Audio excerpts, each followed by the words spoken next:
Hey guys, it's Jean-Claude, and instead of opening up Mass Mutations today, we are going to finish off this Worlds Collide box. Now, I need all of you to make your prediction right now. Is this last Worlds Collide deck going to have Brobnar in it? Pause the video and leave your prediction right now.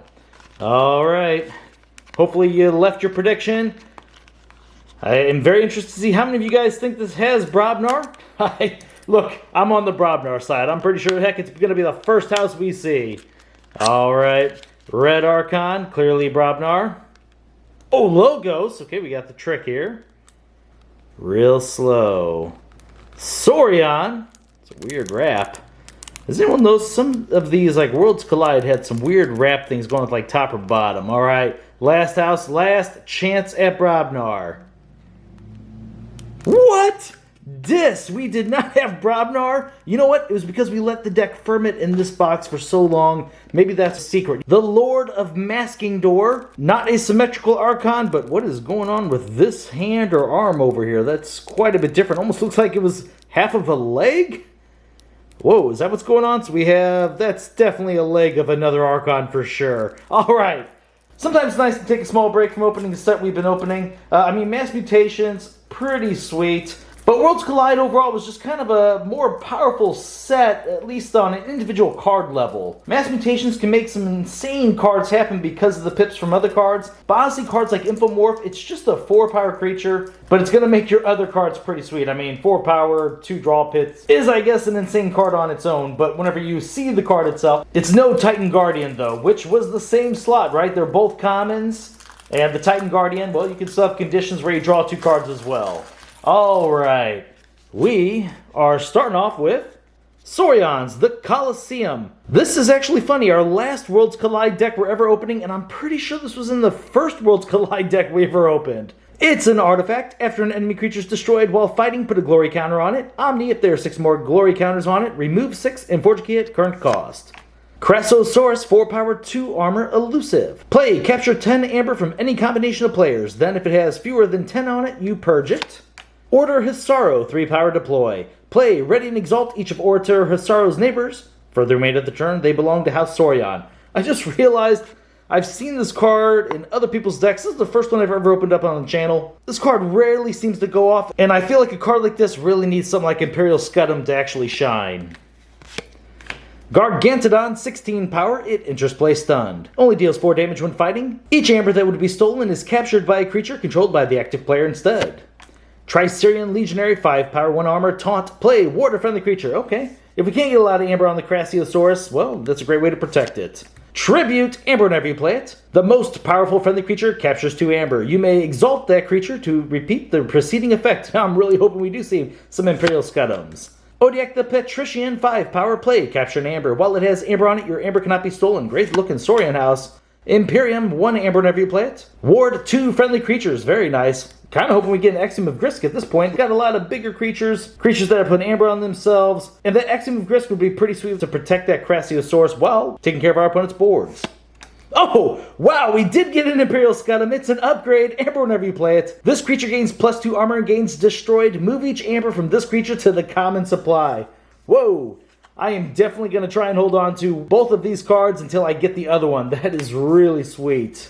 Very, very cool. Potentially could take 10 amber away from our opponent and they can't get it back. Oh my gosh, there's a second Imperial Scudum in here. That really increases our odds of having it ready to go. What a cool card to see. Chant of Hubris, amber whenever you play it. Move 1 amber from a creature to another creature. We did get the Axiom of Grisk on top of that. Wow, this is a really cool Saurians. You know, I will say this, seeing this Saurians really makes me miss it a little bit. Mass Mutation Saurians feel a little bit weaker. Now, to be fair, Citizen Shrix is pretty powerful because it's just a straight-up steal. But other than that, yeah, I really do miss these Saurians. Ward a creature, destroy each creature with no amber on it, gain 2 chains. Now we're on to Logos Mimic Gel, 0 power. Cannot be played unless there is another creature in play. Enters play as a copy of another creature in play, except it belongs to House Logos. That's a fun card. Positron Bolt, amber whenever you play it. Deal 3 damage to a flank creature, deal 2 to its neighbor, and deal 1 damage to the second creature's other neighbor. Interdimensional Graft, amber whenever you play it. If your opponent forges a key on their next turn, they must give you the remaining amber. Okay, so let's see. Just want to see something here. We have a lot of really big amber answers. Okay, we do have some smaller ones, so our opponent can't just get the 6 amber and think they're safe. They're going to have to go back and forth, and that's going to make a card like Interdimensional Graft really punish them. Group Think Tank 4 power, 3 armor, action. Deal 4 damage to each creature that shares a house with at least one of its neighbors. Thorium Plasmate. Amber whenever you play it, move an enemy creature anywhere in its controller's battle line. Deal 2 damage to that creature for each of its neighbors that shares a house with it. Hologrammophone. It's an artifact. Amber whenever you play it, action. Ward a creature. I do miss you in Mass Mutations. Hapsis, 5 power. After an enemy creature is destroyed fighting Hapsis, ward it and draw a card. Ward is such a powerful thing. It's really neat they did give it to Logos in this set. I'm a fan. Oh, a second Hapsis. Nice. Igor, 2 power. Play. Look at the top 3 cards of your deck. Add 1 to your hand and discard the others. Edie, 3 power. Play. Archive a card. Your opponent's keys cost +1 amber for each card in your archives. Okay, nice. Daughter, 2 power elusive. During your draw card step, refill your hand to 1 additional card. Wow, why couldn't all of Worlds Collide be like this deck? Because I'm liking just about everything I see in here. Babbling Bibliophile, 1 power. Reap, draw 2 cards. Now we're on to Greater Oxtet. I love this card. 4 power Taunt. At the end of your ready card step, purge a card from your hand. If you do, give it 2 +1 power counters. Almost every time you drop this down, it's immediately going to be a 6 power Taunt. It has the potential to get bigger, and most importantly, it is getting cards out of your deck, so you can really kind of craft and build a deck. Really, really awesome. Get rid of some of the chaff. Now, to be honest, this deck doesn't have too much of it, but I do see a few cards I wouldn't mind getting rid of, just because I just want to draw into some of the others more often. Boarnet's Touch. Amber whenever you play it, reveal the top 5 cards of a player's deck. Purge a card revealed this way. Shuffle the other revealed cards into that deck. Rot Grub, 1 power. Play. Your opponent loses 1 amber. Reap, archive it. Malison, 5 power. Fight. You may move an enemy creature anywhere in its controller's battle line. Then if it is on a flank, it captures 1 from its own side. Now, obviously, come on, everyone loves Infernus, but this secretly is my favorite disc creature. Oh, and we got a second one. The reason I like it so much, it can move creatures away from, like, taunts, and you can just really set up some great turns. Your opponent's losing their own amber, which you eventually get back from it. So Infernus removes the amber. This basically becomes a steal, because you're going to get that amber eventually. A third one! I'm so happy this was the final Worlds Collide deck. Lithal, 5 power. Fight, reap, capture an amber. Harbinger of Doom, 2 power, 3 armor. When it's destroyed, destroy each creature. Festering Touch. Amber whenever you play it, choose up to 2 creatures. Deal 1 damage to each chosen creature. If that creature was already damaged, deal 3 instead. Draining Touch. Destroy a creature with no amber on it. Goes grave the Harbinger of Doom. It's an instant board wipe if you need it. Dendrix, 5 power. Fight, your opponent discards a random card from their hand. And the final card of the deck is Binding Irons. Your opponent gains 3 chains. Okay, wow. That's a pretty cool looking deck. I feel like we had a good amount of amber control, basically across all the houses, which makes it really powerful. Let's see how much amber this thing had. Probably doesn't matter too much because I felt like we had a very good board presence in here. Let's see. Okay. And then how much was there really in? Oh, okay. There was more than I was thinking inside the Saurians. Wow, it might be the Amber House. We'll put up Orter Hisaru as well. All right, so we'll call that 2, 3, 4, 5, 6, 7, 8, 9, 10, 11, 12, 13, basically 14, because I like the odds of Interdimensional Graft getting us another one. So 14, not bad at all. Let's bring up the Amber Control Tribute. Very nice. Obviously, Tribute's even better with things like Senator Shrix, because you can then spend that amber to forge keys, but honestly, the Imperial Scudam is your second best choice. Alright, let's see. So Lithal, the 3 Malisons, Rot Grub, very good. The Edie, let's see, we already have the Interdimensional Graft up. Odiak, Gargantodon, we didn't really have any steel in here, did we? Interesting. Wow, yeah, we had no steal, meaning this Gargantodon doesn't even affect us. It's only going to hurt our opponents if they try to steal from us. All right, oh, Crassiosaurus, of course. So for Amber Control cards, we have 1, 2, 3, 4, 5, 6, 7, 8, 9, 10, 11. Whoa. Very nice. Almost a third of the deck. How many creatures are in here? Let's bring those up. I mean, for having so many like great action spells and just overall other great cards like these Scudams, I feel like we had a decent amount of creatures. Oh, look at this artifact, Hologrammophone, really being able to protect them. Let's see.